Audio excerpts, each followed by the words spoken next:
Welcome, Dr. James Beckett, Sports Card Insights. Here with Torsten Bauer. We're going to talk about his favorite player and a favorite player of mine. I think he's a larger-than-life personality and player, a one-of-a-kind guy, Shaquille O'Neal. So we will address that. But first, thank you, sponsors.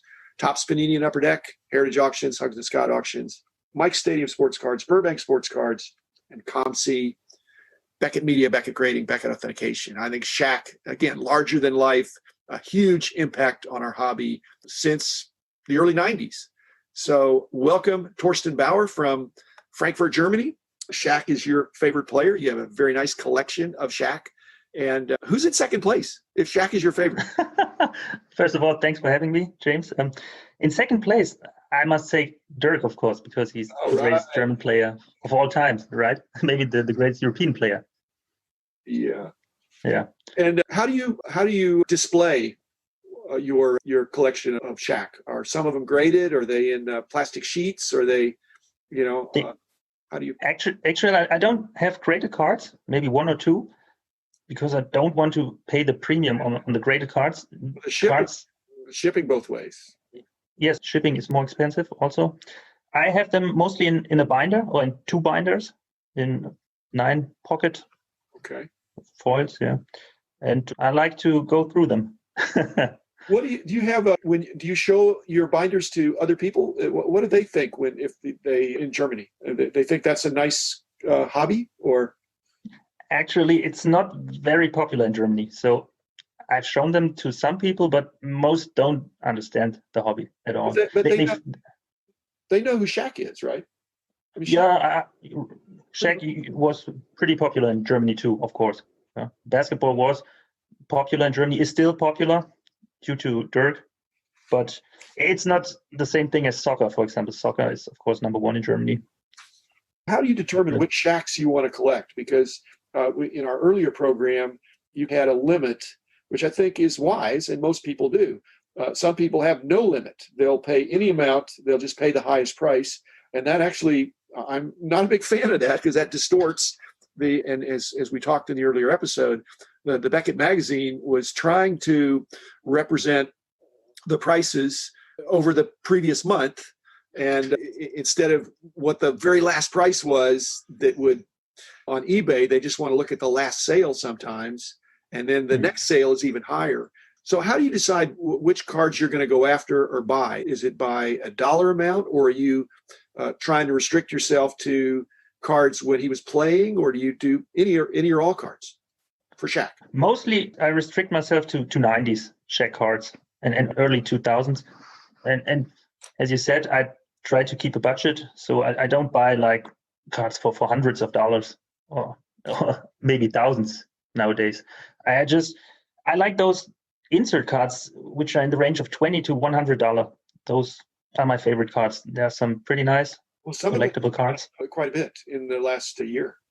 Those would be probably one per pack, not one per pack, but one per box, or yes, correct. The one per case Shaqs are probably pretty expensive now, I would think, if that's a way to think about it. That the one per case of anybody is going to be hard to find 25 years later. That's correct. Okay, so you're collecting Shaq, and how are you knowing whether you keep a list? Do you have a spreadsheet? Do you know, or do you just go by sight? That you say, I haven't seen that card, I don't have that card, I want that card, and then you look it up in the Beckett magazine and say, here's the price I'd like to pay. Is that true? Yeah, mostly I go by sight, but of course I also have a list. Yeah? After one vacation in the US a couple of years ago, I bought a recent Beckett magazine, and I started to make a list of all the Shaq cards I had. It was a lot of work, but it pays, and it was fun too, of course. And mostly I know which card I have and which card I don't have. But then, yes, I go to the Beckett, I look up the value, and I try to get it for less than the high value. Yeah. Okay. That's my aim.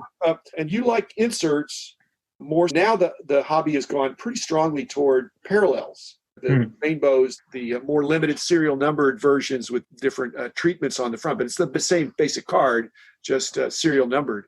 Are you mainly dealing with inserts? Because some of the design of the inserts in the 90s is spectacular. Yeah, I really love my insert cards from the 90s. But right now, because the prices are so high, I also focused this year on getting the base sets complete. The base cards, every Shaq base card, which is listed in Beckett. Yeah. I like that. Those are still cheap. You can get it for less than $1 at ComC. I like to shop there a lot. And ComC, what does ComC do for international shipping?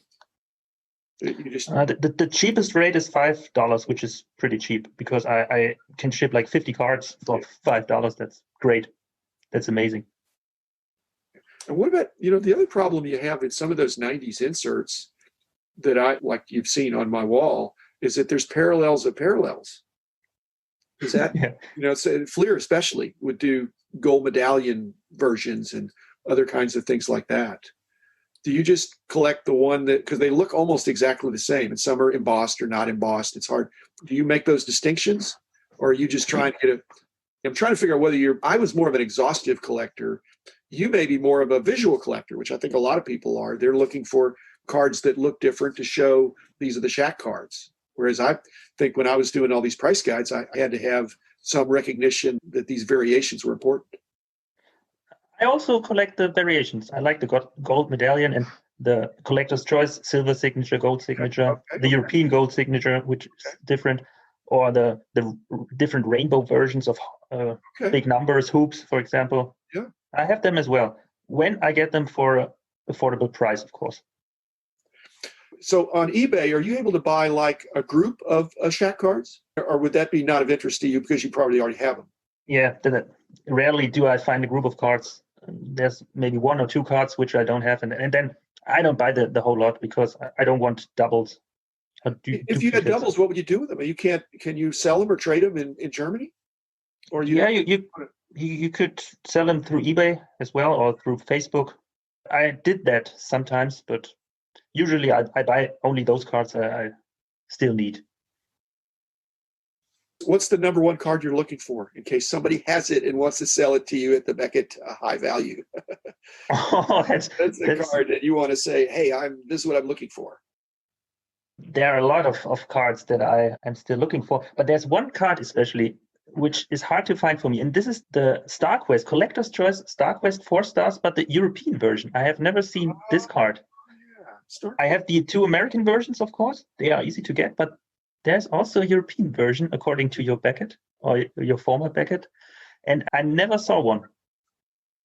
It's in the checklist. It's the same as the American. It's just it's the same. The fine prints are different. It says printed in the EU. But it's the same from. But it's not German. It's only in the copyright line. Because it's 97, 98, and this was the year when they didn't print German or Italian, and they are the same. Except for the line at the bottom. Yes, correct. Very small. I bet you could. Do you go on ComC and look at and flip all the cards over to see? I tried that. There are not a lot of those there. Of course, I tried.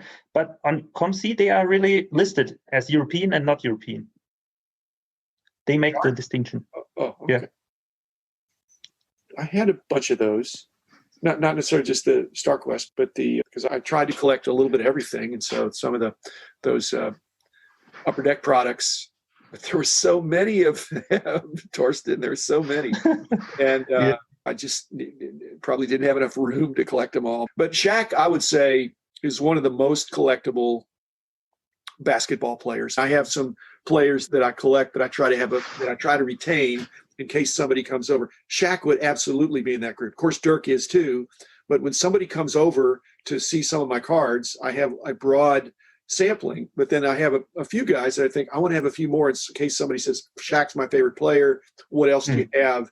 And I want to be able to show some cards. But unlike you, I'm able to get a lot of them graded. Of course, I live pretty close to the company that does a lot of grading and that does have my name on it still. But that adds some protection. Are you nervous if people look at your cards that they're going to mess them up? Of your Shaq? Oh, yes. Yes, I am. Yeah. But there are not too many people who go through my binder because of lack of interest here in Germany. But of course, I'm a bit nervous. Very interested. Yeah. I think that would be tricky, but still would be good. And so Shaq is How old would Shaq be? Shaq would be probably 48, He's 40. he's born in 72. Yeah. One or two. Yeah. That's 48. He's 48. Hmm. And he's a big dude, but he's on TV for All the time. Yeah. all the time, and is a funny guy. And so there's still going to be cards of his. One of the things is we're wrapping this up is that Shaq is really worthy of collecting. I think he's one of the top basketball guys. I mean, he just, like he said, he changed the game. You had to orchestrate your defense. If Shaq was on the other team, you couldn't just play straight. You had to think, when this guy gets the ball close to the basket, he's liable to hurt somebody or destroy the basket. So he was fun to watch. And my season ticket seats are under the basket almost. So it's a lot of fun to see. And he was so much fun to watch. But one of the things that I've done a number of these player collecting episodes, and I haven't done one with somebody from Germany, but now that I have with Torsten, you've chosen a guy that's still in the public eye, and that was a great player, and was the key card in several sets, and one of the most valuable cards in those sets. But the point I'm trying to make is that you've chosen somebody that, frankly, Torsten, this could be a lifelong quest. Yeah, that's You're true. not going to get finished unless you win the lottery or make millions of dollars. You're going to have trouble getting all the Shaq cards. And that's what's happened in our industry, is that for Kobe Bryant, who was junior to Shaq in the beginning and then went on to great success in his own right as just an iconic star. But he's way more valuable than Shaq now since his death and perhaps even before. But you just can't, unless you're really expensive, you can't get all the Kobes, but you can't get all the Shaqs either, whether you're in Germany or in the middle of America. So that's not discouraging to you, is it? It's just fun to. No, it's fun. Yeah. I'm looking forward to a lifelong hobby. Yeah. I'm not trying to get all the cards. I'm trying to get a nice collection that I can show to other people. And it sounds like you're doing that too. So, yes. Torsten, thanks for sharing your experience. And any other collectors out there that want to collect Shaq, give Torsten a break. He's coming from Germany, and don't bid him up. But again, I think, Torsten, you've already given your secret that you're going to try to stop at the Beckett high value. Somebody wants it, but you've made that decision. If somebody wants it so bad that they're willing to overbid, you're going to let it. That's okay. That's okay for me. That's a level of restraint that more people should have, because at some point that makes the prices not necessarily come down, but stay sane, to stay reasonable. Because back in the day, the Beckett prices were going up every month, but they weren't doubling every month like some things have happened in the last 7 months. So thanks, Torsten Bauer. Thanks, listeners. Thanks, sponsors. I'll be back again tomorrow with another episode. The man in the house of cards.